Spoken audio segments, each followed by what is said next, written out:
have your attention, please? 10, 9, 8, 7, 6, 5, 4, 3, 2, 1. Welcome.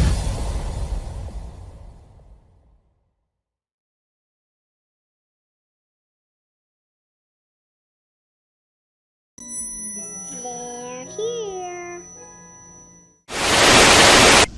Rise, my nation. Gather around and prepare. Our pride will be restored. Our shadow will fall with wicked damnation. Rise, my nation. Rise. This is your nation. This is our nation. This is the Raider Nation. Can you dig it?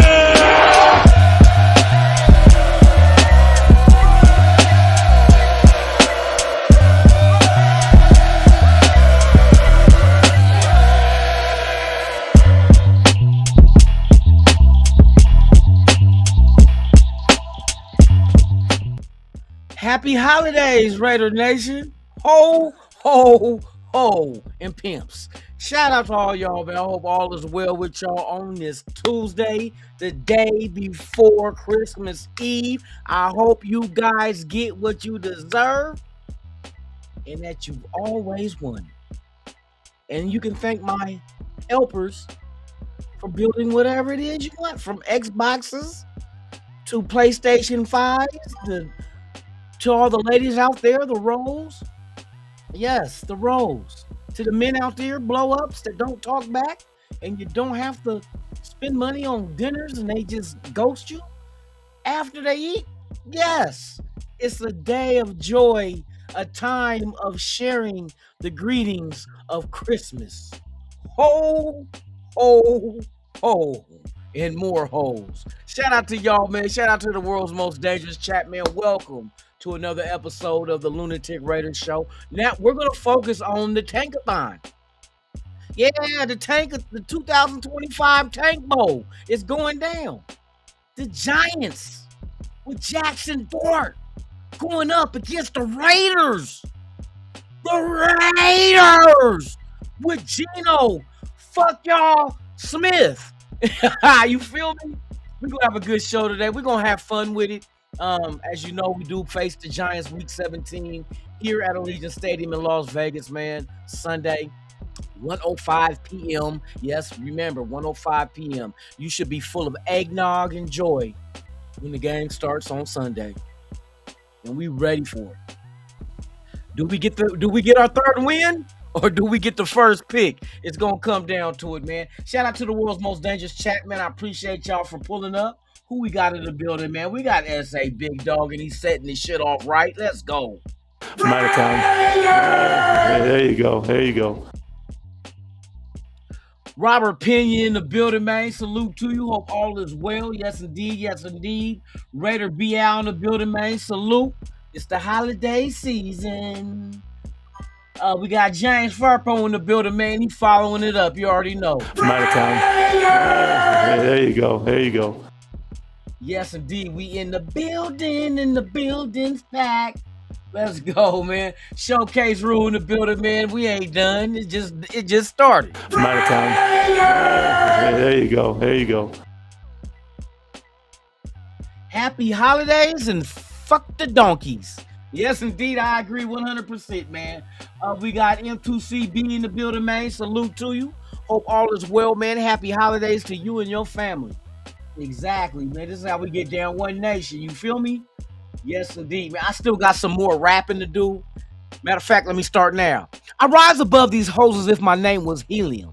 Getting them caught up off this ick, I be feeding them. You try to break the tickster, but itch I don't bend. You hate me with a passion because I ran up in your best friend.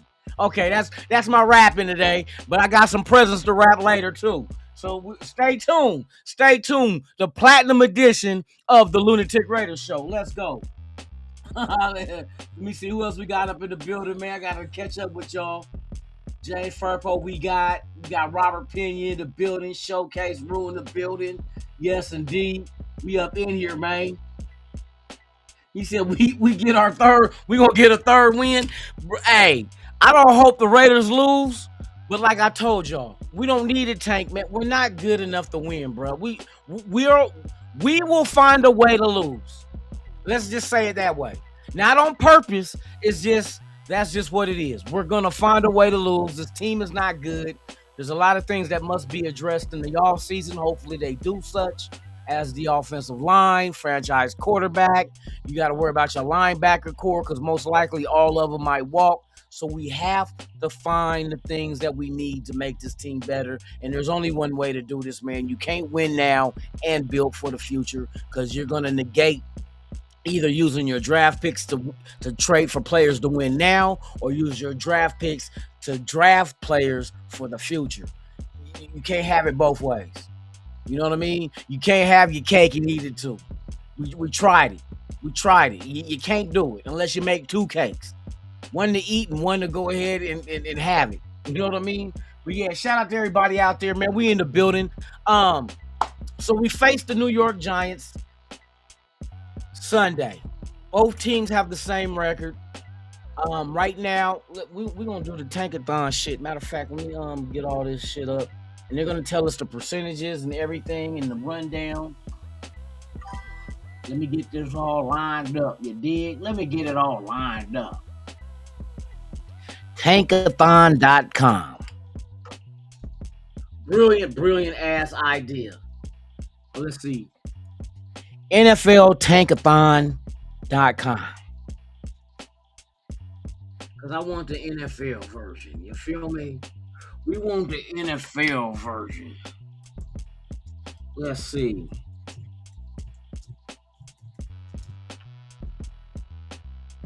Okie dokie, artichokey. NFL, where you at? NBA home, we want NFL.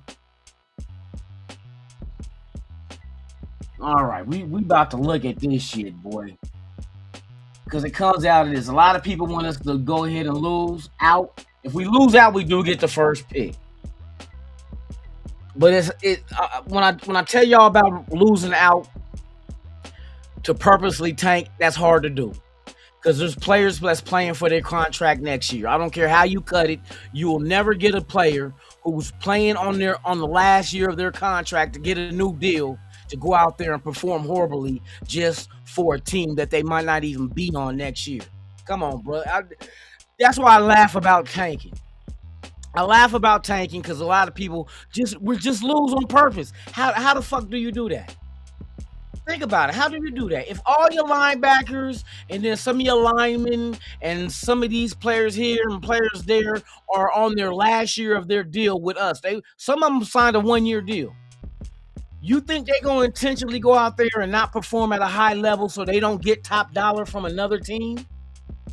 You actually think they just going to sit there and just bullshit and play the worst football they ever had to help a team that might not bring them back next year? Get the fuck out of here. Y'all delusional. Y'all, the only thing you can hope for is that this team not lose on purpose, just lose. Just lose. And I told you, we don't have to tank. We do not have to tank. We're not that good. 2 wins, bruh. What makes you think we're even good enough to even win on accident? We couldn't even win on accident this year. You missed field goal against the Bears. You fucked up. 2-point conversion. You fucked up. You come out the gate against the Texans. The close game against a good defensive team. Pick 6. Now you gave them a head start. We lost by what? 2? Come on, bruh. This team just don't have it. There's no need to hope that they lose on purpose. They're gonna lose. They're gonna lose on accident. Shit. All right. Okay. We're gonna get into it, man. Let's look at what the standings are on the Tankathon. Boy, that'd be a hell of a transformer. Tankathon. Autobots, roll out. You feel me? Tankathon, baby. Let's go. We about to rock and roll with this one. Let's see what the odds are and what we're looking at right now. Let's move this shit to the big screen. Let's move this shit to the big screen. Bam! Here we go. Hold on real quick. Let me see. Might be peaches. Oh.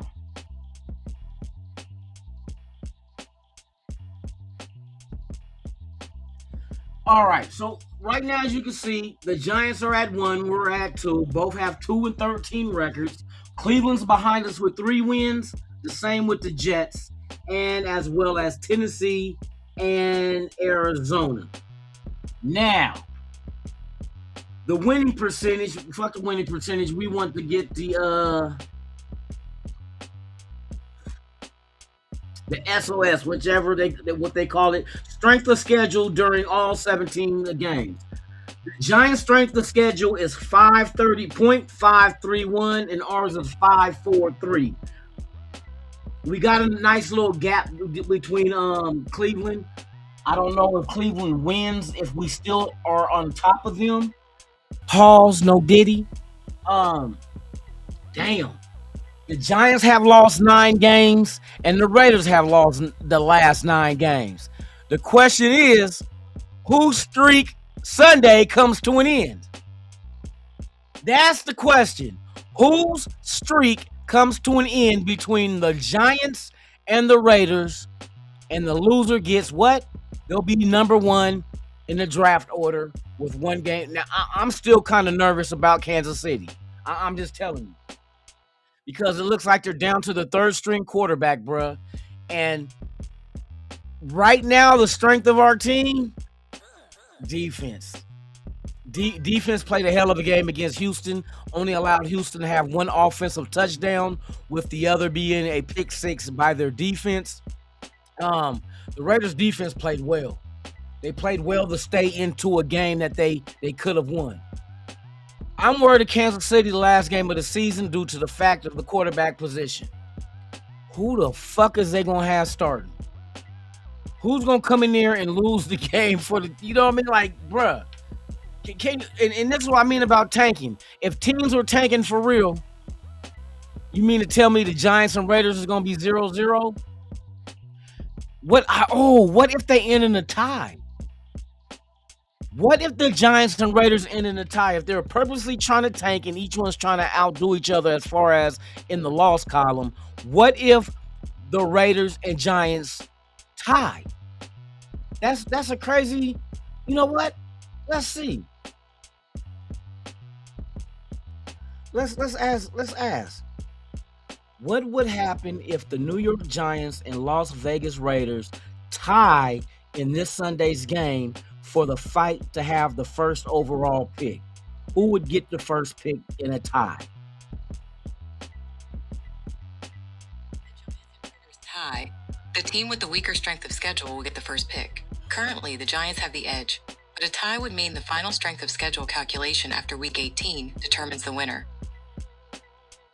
So the last game would determine the winner on Week 18, which we play the Chargers. We play the Chiefs. Let me see. Who do the Giants play? Sports. ESPN. Let's go. Let's see. Who do the Giants play next week? God dang it. Come on. And then we're going to see what the strength of those 2 last teams are. We want Week 18. Okay, so we got the week, and they're 6-9. So Kansas City is 6-9. That's who we play. And Giants play, I think their team is 6-9 too, to be honest with you, if I remember right. Giants play Dallas, who is 6. Oh, no. Dallas got a tie, huh? Dallas is 6-8-1. So that means strength of schedule. Cowboys would be the stronger team because of the tie, which Kansas City don't have. And Kansas City 6-9, Dallas is 6-8-1. Let me see on here real quick. I didn't even have to do that. I could have went on here.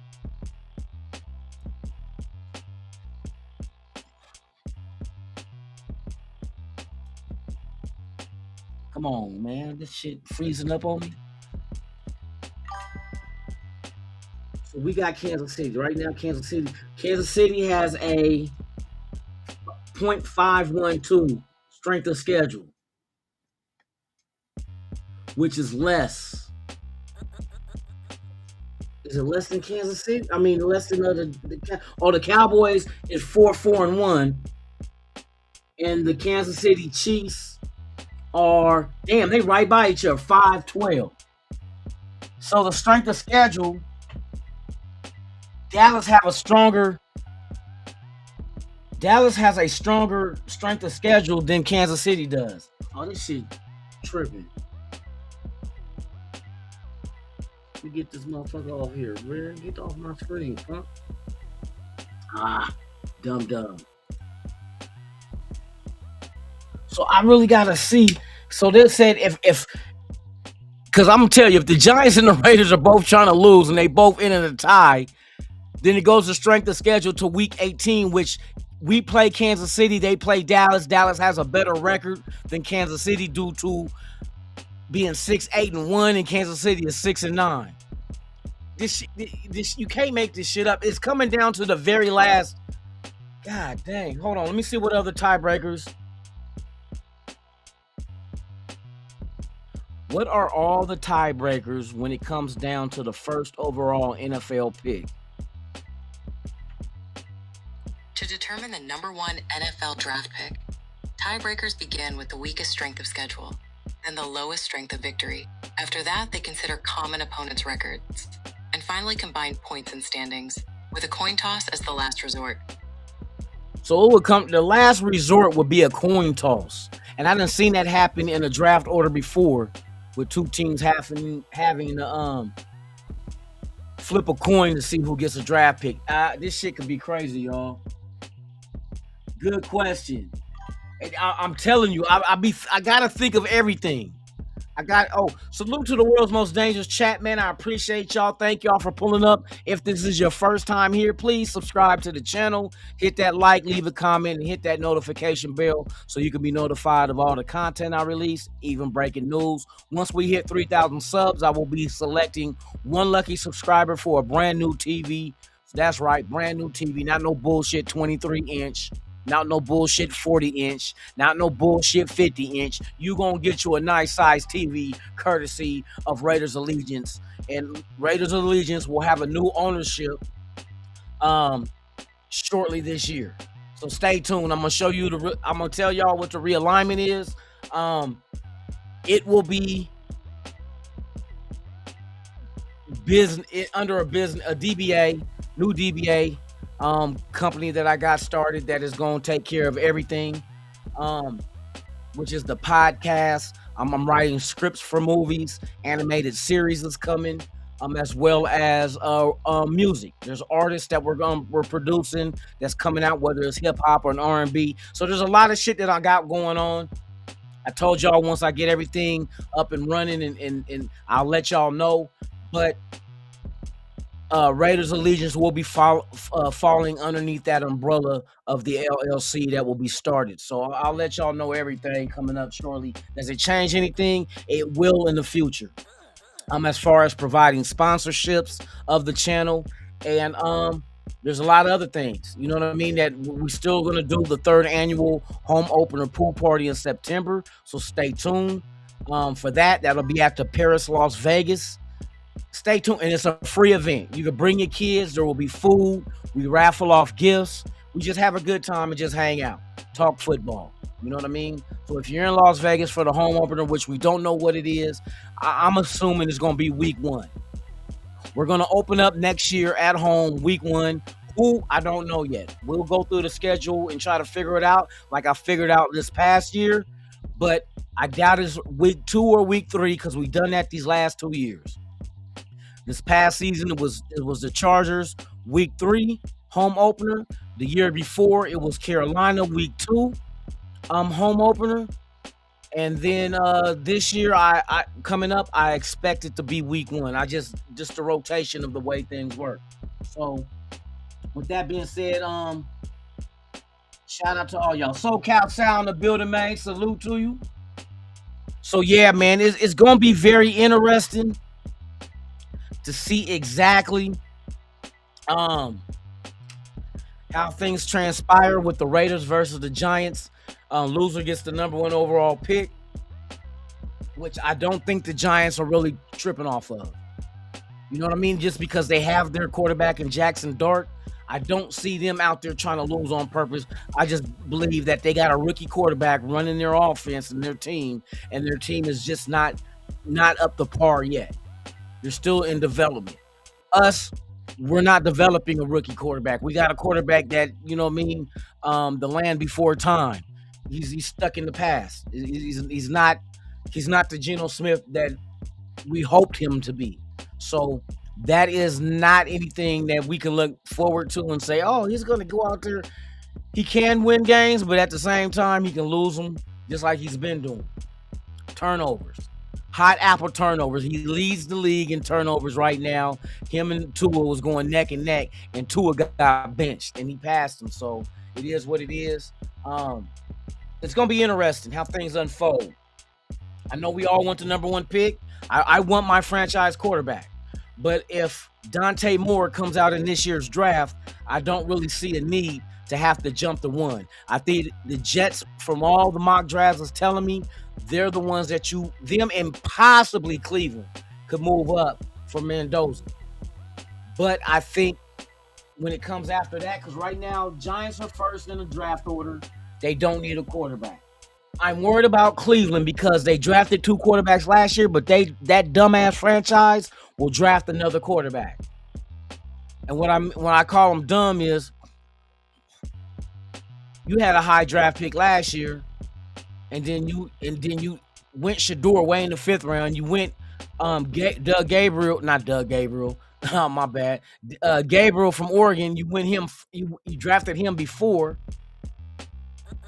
And now for you to trade assets that you got to move up to try to get a quarterback, because they do got 2 first-round picks, the Raiders should be very interested. Like, if we got the number 1 overall pick, you would have, if you have Mendoza and Dante Moore 1A and 1B, you would truly have to think about trading back. Now, if we did have the number 1 pick and the Giants were at 2 and Cleveland were at 3, and Cleveland, or, no, I won't say or, because last time I did it with Cleveland, I let the Jets jump up and I'll jump back to their spot. The Jets took Mendoza and Cleveland ended up taking Dante Moore right before us. So, you know what? Let's play this game. Let's play this game for real.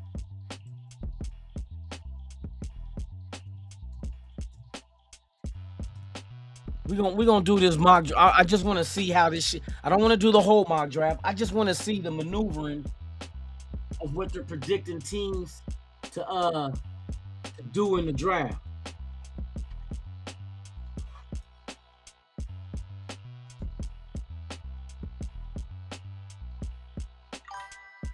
So I'm gonna do 2 rounds, and I want to see the offers that come in for our pick, which right now we're at 2. Just imagine at 1, Giants at 2. Giants don't need a quarterback, but the Giants could trade back if somebody want to move up to 2 for Dante Moore. So you still got to worry about that shit.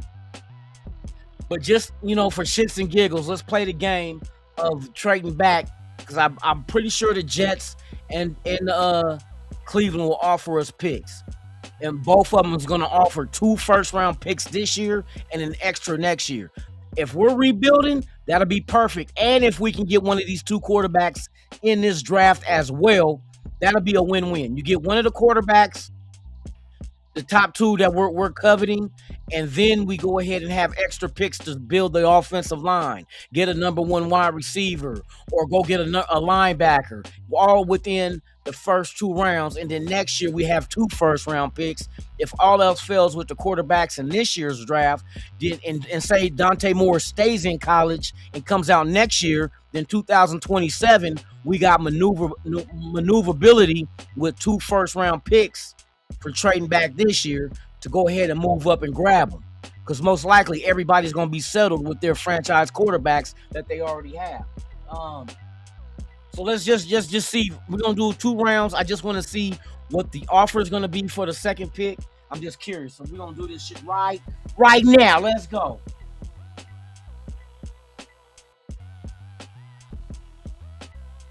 Here we go.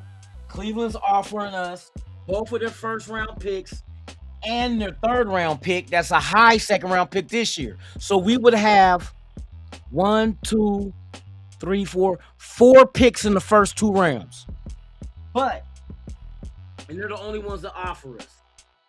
So we and see, that's just to move one step up. We're at the 2nd pick. Cleveland's at 3rd. We trade with them because see, the reason why they're trading with us, they don't want the Jets to jump up and grab that quarterback they want before they can. So this is a perfect scenario right here. We will get our quarterback, and we will have 2 first-round picks in this. In this draft. So we're gonna jump from 2nd to 3rd, get Cleveland's 3rd, their 27, and the 38. That's a beautiful scenario, especially if you got Mendoza and you got Dante Moore in the same draft. We're getting one of them, but we're gonna have another first round pick as well as an additional 2nd round pick in this year's draft. So let's accept it. That's the only offer right now. We can't go wrong. And then we want to give up our 66. So we're turning our 66 into 38. I'm rocking with that one. Let's go. So we're gonna accept it. See, they took Mendoza. Now Dallas won't start shit. Dallas, I'm not going Dallas. Nope, we're not doing that. We're going to reject it. Pittsburgh, nope, I'm not dropping back to 20. We're in a perfect... Dante Moore sitting there for our pick. We traded back. We got 2 first-round picks, and we converted our 66 to the 38, and we still get Dante Moore. That's the kind of shit I'm talking about to help this team build. We got it. Now what do we do with the next pick? We're going to see the best available. Because we got 2 second-round picks, and we got one more first-round pick. Offensive line should be on point. Unless we want to go skill positions and go offensive line by using the money we have under the cap to get veterans who can plug and play right now. We go heavy after the center from Baltimore. Definitely. Put JPJ back at guard. Now you can bring Caleb Rogers in because now he's getting snaps to get developed and we see his potential. Colton Miller will be back. So now what you're looking at is an offensive line that you just pretty much have to worry about the right tackle. That's it. That's it. Nope. Rams, we're not doing that shit. Even though you just want us to go back one, nope, we're not going to do it because we want to see what we got at our fingertips.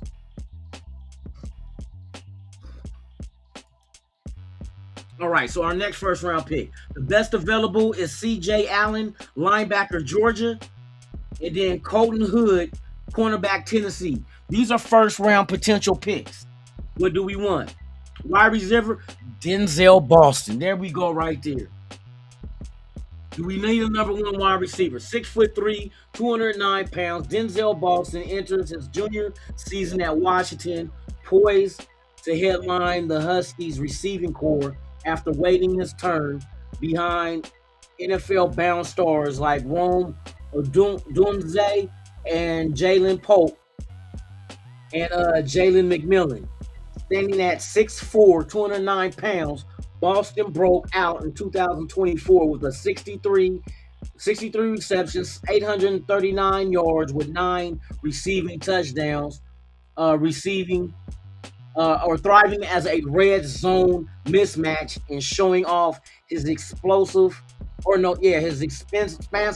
catch radius. See, and that's what we wanted Thornton to be. Now, Thornton can still develop, but this guy's another big, what if he don't? This is a guy that we can put with Besh. I see Besh coming on in the passing game. So that's another thing that we got to aspect. But the offensive line, like I said, if we go and we can put big dollars on the center coming out of Baltimore, we put him at center. JPJ, we could put at left guard. We could put Colton Miller back at left tackle. And then at right guard is when you bring Caleb Rogers in, and now DJ Glaze is at right tackle. Is DJ Glaze continuing? This is only his 2nd year, so his development is still in process. What does DJ Glaze eventually become? Does he hit his ceiling already, or is the ceiling still yet to be reached? So your offensive line will be solidified. Just one move. Get the center from Baltimore. Give him top dollar. And if we get rookie, which we got Dante Moore now, so we will have a rookie quarterback contract. You would have to bring, and I know a lot of people ain't gonna like this, but I would say bring back Geno Smith with that $18 million. And if Dante Moore beats him out like Carr did when Carr came in his rookie year. He started because he beat out the was it Flynn? Not Flynn. Was it Flynn? Matt Flynn? I can't remember. But if Geno Smith gets beat out, that shouldn't be hard to do. Just don't turn over the ball. If Dante Moore don't turn over the ball, he'll beat Geno Smith out. But with that offensive line and the weapons that Dante Moore will have around him, that lowers our salary because now we got a quarterback on a rookie deal with a 5th-year option. Beautiful. Beautiful situation to be in. So we can now move that money that would have went with a Geno Smith at $18 million, which we're not tripping off of because it'll fall off after this year. We go after the center of Baltimore. That fixes everything on our O-line. Just one move fixes everything. Now what you do is, do we go quarterback? Since Dante Moore's going to be a young quarterback, a rookie, you must put everything around him, your run game, your offensive line, and his targets. We got Brock Bowers. We got Michael Mayer. We got Jack Besh. We got Genty. Who's the number 1 wide receiver? Thornton? I know they wanted him to be, and what's the new offense going to look like? Chip Kelly's gone. Who's coming in to be the offensive coordinator to lead this team? Do we have the pieces to fit what that new coordinator wants to do? That's a lot of questions we're going to have to ask. But the linebacker core, I think linebackers right now, linebackers the most important thing because out of all them linebackers, I think who is most of them can walk. I think Devin White is a 1-year deal. I think Adams is a 1-year deal. And let me see. What's name is a 2-year deal though that we got from Pittsburgh. So he should be back. But we do need a linebacker. And I think this is at 6'1", 235. CJ Allen is the consummate old school linebacker prospect with no school athletic gifts. At 6'1", 235 pounds, he's close to average size overall, but packs a ton of lean mass and contact power within his frame. He wasted no time becoming an impact player for Kirby Smart's defense and was an impact starter in 2024 who helped call signals and get teammates in position. So he would be the green dot type guy. We're going to need linebackers because most of them is walking. Let's get some fresh blood in here. Let's get a legitimate linebacker to come in here. Landon Roberts is the one that's got a 2-year deal, so he should be back. Everybody else is gone. Now, I don't know about the Berg boys. Hopefully, we seen some promise in this last game. You know what I mean? Do they develop, and what do they develop into? Are they depth pieces, or are they potential starters for our linebacker core? We don't know. So there's options here at the first round. I don't want to reach. Oh my God, what I just do? I hit the advertisement. So there's linebacker, cornerback. What about the cornerback? 6 foot, 195, Colton Hood. Now my other envision of corners is I wouldn't mind going after Reek Woolen. 6'4", runs a 4.28 40. Another big corner that with him, and you got Darian Porter, that could be your future tandem at cornerback. Now you got a secondary big as shit. 6'5", 6'4", 6'4", and 6'4" is your corners and safeties. But I think corner is another thing we have to look at. Let me see what's up, chat. What y'all think before I get up off here, man? I'm gonna get off here in a minute. I just want to see these first 2 rounds.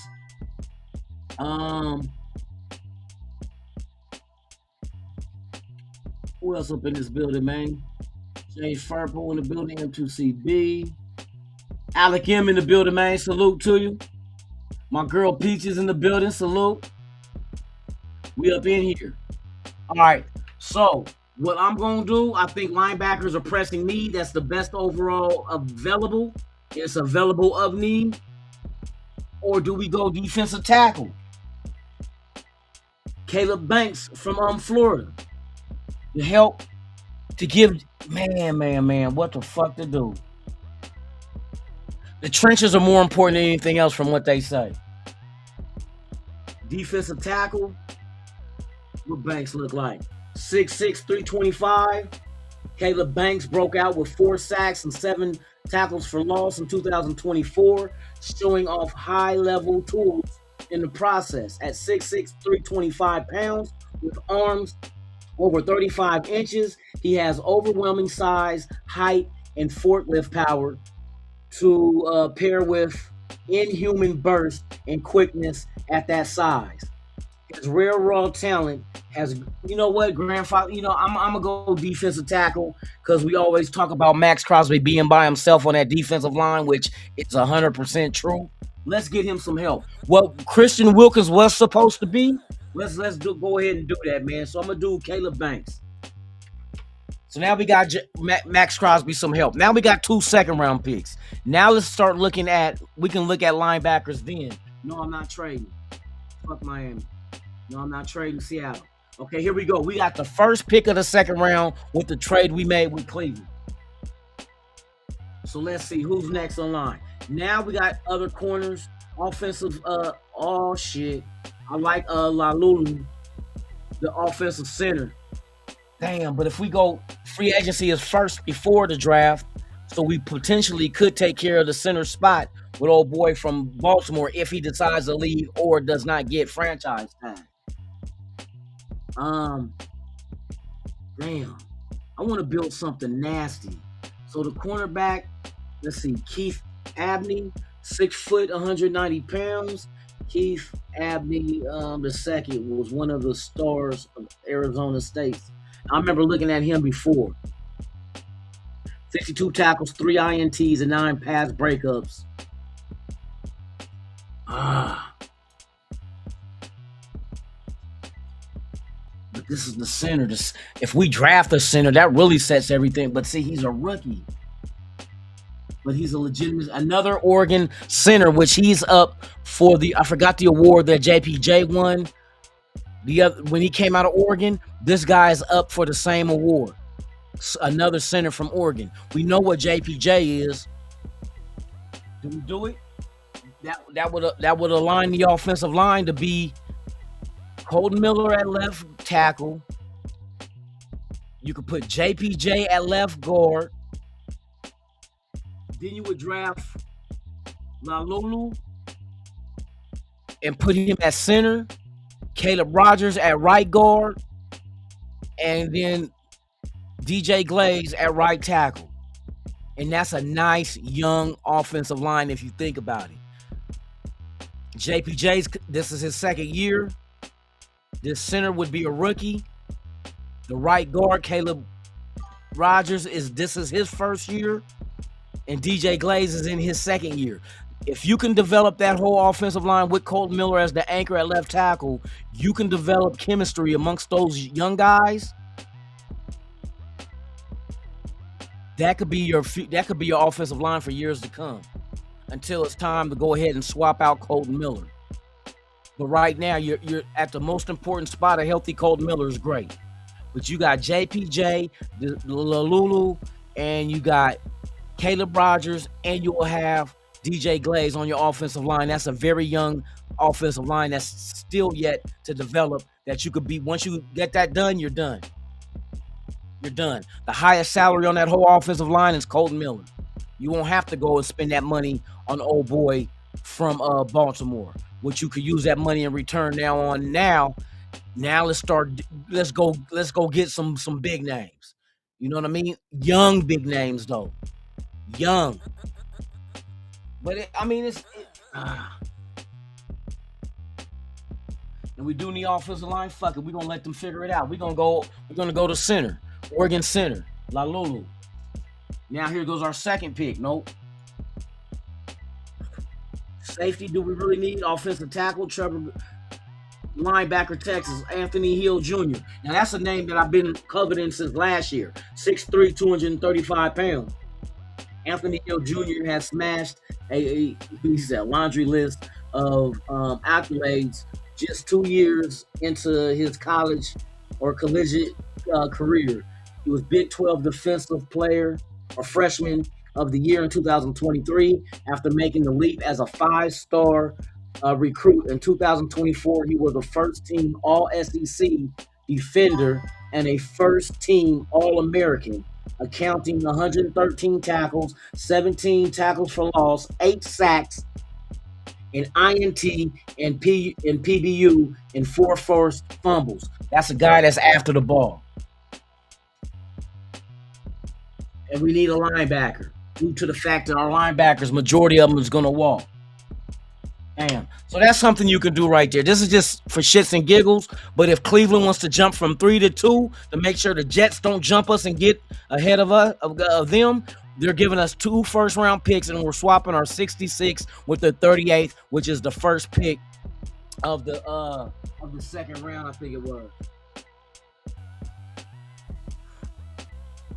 So that's just the 2 rounds I want to do. So we're gonna look at the final, what you could do in your first 2 rounds of the draft. What can the Raiders do to get better for the future? And we're gonna look at that riding this out. Let me see. I can get rid of that shit right now.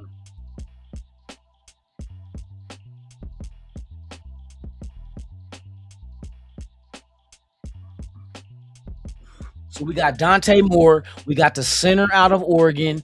We got the linebacker. What was the linebacker from again? Texas? Was it Texas? Can't remember. Anthony Hill Jr.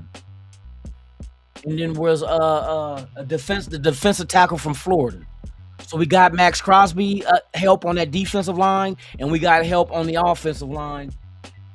So this is what we would have done in the first 2 rounds. Dante Moore at 3, quarterback Oregon. Caleb Banks, defensive tackle Florida, at the 27th pick. 33rd pick would have been Apani Lalulu, center from Oregon, and Anthony Hill Jr., and LB from Texas. Now, what this does, here's another thing I meant to mention, but I didn't. You have the same center that Dante Moore has been playing with this season at Oregon. So the familiarity between the center and the quarterback is now established for years to come. So that's another route you can do. But yeah, man, we just playing around with it. Not saying that's gonna happen. You get the first overall pick, there's no need to even worry about this. But if we don't, and we're still stuck at second, there's still ways for us to still get our quarterback and get more picks to develop this roster. So with that being said, man, you guys, hey, happy holidays to y'all. Tomorrow is Christmas Eve. I got chimneys to jump down butt ass naked with just a Santa hat around my tallywhacker. So with that being said, man, enjoy your guys' Tuesday. There won't be a show tomorrow. I might pop up tomorrow later. It depends. After I have my spiced rum and eggnog, and Mrs. Claus comes polishes my screwdriver. But once I get all that done, I might pop up tomorrow night. It all depends on how I feel, but I'm feeling good. Holidays are here amongst us in Raider Nation. It ain't been a great season, but there's always the future to look forward to and the first pick. So with that being said, I'm Lunatik Raider. And like I always say about this time, what I always say at Christmas time, y'all, I always say, ho, ho, ho. I'm out this bitch. Ha ha.